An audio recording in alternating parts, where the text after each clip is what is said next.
दोस्तों, Subway as a brand बिकने वाला है। जी हाँ, हमारा अनुमान है कि इस वीडियो को देखने वाले एटलीस्ट 60% लोगों ने अपने लाइफ टाइम में कम से कम एक बार सबवे का सैंडविच या सैलेड तो जरूर खाया होगा।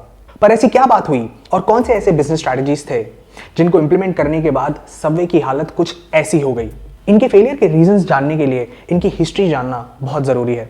तो अगर आप एक एंटरप्रेन्योर हैं तो इस वीडियो को एंड तक देखिए, क्योंकि इसमें आपको बहुत कुछ सीखने को मिलेगा। तो चलिए बिना किसी देर के शुरू करते हैं। दोस्तों, सबवे के founder and CEO Fred DeLuca थे, जो एक इटालियन अमेरिकन इमिग्रेंट थे।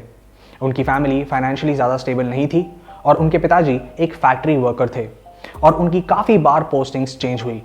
फ्रेड ने अपना हाई स्कूल ब्रिजपोर्ट से ख़त्म किया और स्कूल ख़त्म करने के बाद वो डॉक्टर की पढ़ाई करना चाहते थे, जिसके लिए ना उनके पास पैसे थे ना ही उनके परिवार के पास। पर उनके एक फैमिली फ्रेंड थे, पीट बक, जो कि काफ़ी वेल टू डू थे।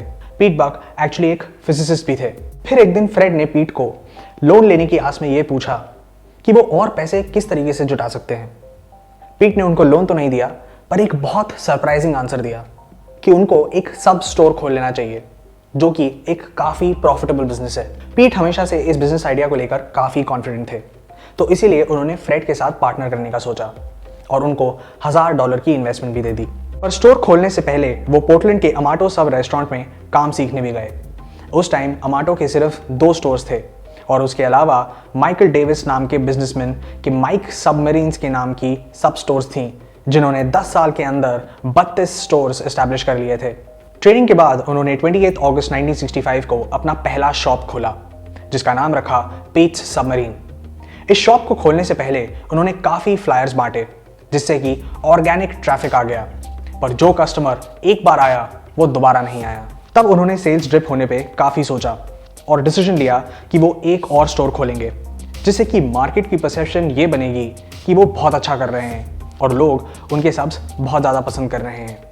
और उन्होंने इसके लिए रेडियो एड्स भी दिए, पर सेल्स नहीं बढ़ी, क्योंकि जैसे ही विंटर आया लोगों ने सब खाना छोड़ दिया, जिससे उनको ये लगने लगा कि उनका प्रोडक्ट एक्चुअली सीजनल है। पर सेल्स में स्प्रिंग सीजन के आते आते थोड़ी इंप्रूवमेंट हुई और अब उनके स्टोर्स एक प्रॉफिटेबिलिटी के पोजीशन तक आ गए।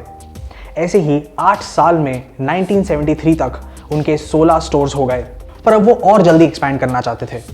तब डंकिन डोनट्स के फाउंडर मिस्टर विलियम रोजनबर्ग ने उनको फ्रेंचाइजी मॉडल के बारे में बताया और उनको एडवाइस दिया कि वो अपनी फ्रेंचाइजी ऐसी जगह खोलें जहां पार्किंग स्पेसेस अवेलेबल हों। तब उन्होंने अपना नाम सबवे में बदल दिया और अगले 10 साल के अंदर अंदर उन्होंने फ्रेंचाइजी मॉडल्स के साथ 5000 से भी ज़्यादा स्टोर्स खोल दिए, सिर्फ यूएस में ही नहीं बल्कि ग्लोबली। यहाँ से उनकी अपवर्ड ट्रेजेक्टरी शुरू हुई, पर यहीं पे बिजनेस में अग्रेसिव होने के चक्कर में उन्होंने कहीं सारी गलती करी, जिसकी वजह से ब्रांड आज इस पोजीशन पे है। इसके लिए एक चीज़ समझिए कि सबवे का फ्रेंचाइजी मॉडल बाकी QSRs के कंपैरिजन में इसलिए इतना ज़्यादा सक्सेसफुल था क्योंकि वो जल्दी बिल्ड हो पाते थे, ऑपरेशन उनका चीप था और वो कभी कभी काफ़ी अतरंगी या अनकन्वेंशनल लोकेशंस पे एस्टैब्लिश थे। इसका एक प्राइम एग्जाम्पल है FBI एजेंट्स का बिल्ड किया हुआ एक फेक वर्जीनिया टाउन। फ्रेड और पीट को इससे फ़ायदा तो काफ़ी हुआ, पर उनकी रियल प्रॉब्लम्स अब उनको हिट करने वाली थी। फ्रेड अपने फ्रेंचाइजी ओनर्स को माइक्रो मैनेज करने लगे और उनके कॉन्ट्रैक्ट्स बहुत ज़्यादा बाइंडिंग और अनकॉम्प्रोमाइजिंग होते थे। कुछ फ्रेंचाइजीज सिर्फ ब्रेक इवन कर पा रहे थे और क्योंकि सबवे बहुत रैपिडली एक्सपैंड कर रहा था तो कुछ जगह पे उनके 2 स्टोर्स भी खुल जाते थे, जिससे एक स्टोर का पूरा रेवेन्यू गिर जाता था। पर सबवे फिर भी एज अ ब्रांड कमाता ही रहता था। उनके 30 से 50% फ्रेंचाइजीज इमिग्रेंट्स होते थे, जिनको कॉन्ट्रैक्ट्स के कई सारे कॉम्प्लेक्स मैटर्स की इतनी समझ नहीं थी और सबवे की सेल्स टीम उन्हें अपने झांसे में लपेट लेती थी। उनको मीडिया से बात करने के लिए भी मना किया गया था, पर 2017 में कुछ फ्रेंचाइजीज ने बिजनेस इनसाइडर को बताया कि ईट फ्रेश टैगलाइन बिल्कुल गलत है और हर एक इंग्रेडिएंट उनका हफ्ते में एक बार आता है, जिसकी वजह से सभी इंग्रेडिएंट्स रॉटन होते हैं। अगर वो अपना सप्लायर भी बदलना चाहें तो उनका लाइसेंस छीन लिया जाता है।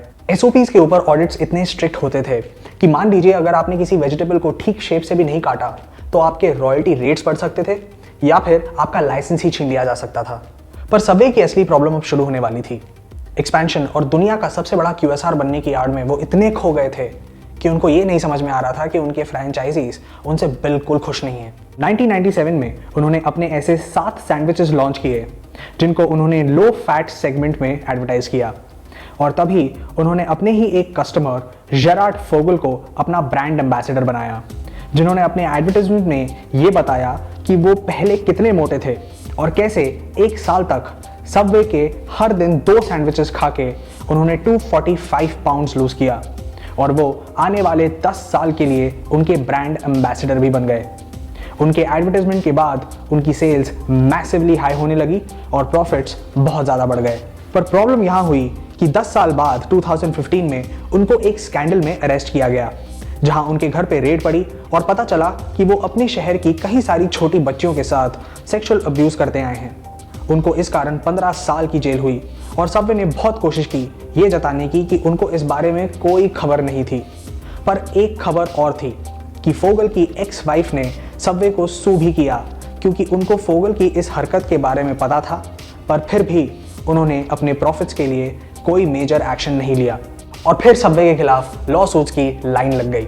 लोगों ने कहा कि उनका ब्रेड योगा मैट बनाने का केमिकल यूज कर रहा था, टूना बता के कुछ और बेचा जा रहा था, चिकन बता के सोया बेचा जा रहा था और उसका फुट लॉन्ग 12 की जगह सिर्फ 11 इंच का था। एक और चीज हुई जो कंप्लीटली बैकफायर कर गई। इसी टाइम एक आयरिश फ्रेंचाइजी ने कहा कि उनको वैट से एग्जेम्प्ट करना चाहिए, क्योंकि ब्रेड एक स्टेपल फूड है। पर जब सरकार ने इन्वेस्टिगेशन की तो पता चला कि सबवे के सैंडविच में 4 गुना ज्यादा शुगर है, तो उन्होंने इसे एक डेजर्ट के टैक्स ब्रैकेट में डाल दिया। तो अब पैसे बचाने के चक्कर में और पैसे डूब गए और सबवे का जो क्लेम था कि वो एक हेल्दी ब्रांड है, वो भी खत्म हो गया। 2015 में फ्रेड ने ल्यूकेमिया बीमारी के कारण दुनिया को अलविदा कह दिया, पर इनके बाद अनफॉर्चुनेटली कोई सक्सेशन प्लान नहीं था और कोई लीडर आके ब्रांड की पोजीशन को अच्छे से स्टेबल नहीं कर पाया। 2017 से सबवे ने ऑलमोस्ट 4,900 फ्रेंचाइजी स्टोर्स बंद कर दिए हैं। 2019 में इनके नए ICO जॉन शिट्सी ने पूरी लीडरशिप टीम को रीस्ट्रक्चर किया, पुराने मेन्यू को कंपटीशन के साथ लड़ने के लिए रिवैम्प किया और ऑफलाइन स्टोर्स बंद करके ऑनलाइन सेल्स बढ़ाई। 2021 में सबवे ने अप्रॉक्सीमेटली 21,000 US लोकेशन से $9.4 बिलियन इन सेल्स किया, जो कि 2020 से 13% ज़्यादा है। इस चेन का सबसे ज़्यादा प्रॉफिटेबल ईयर था 2012, जहां इन्होंने $18 बिलियन की सेल करी, पर उसके बाद कभी भी इस चेन ने प्रॉफिटेबिलिटी हासिल नहीं करी। आज ये कंपनी $10 बिलियन के बायआउट के एंटिसिपेशन में पार्टनर्स ढूंढ रही है। Hey guys, thank you so much for watching that video. अगर आपको पसंद आया तो please hit the like share and subscribe button down below. अगर आप चाहते हैं कि हम किसी ब्रांड या एंटरप्रेन्योर पे स्टोरी करें तो please do let us know in the comments. Will be more than happy to do so. Will see you in the next episode. Till then, take care, good bye.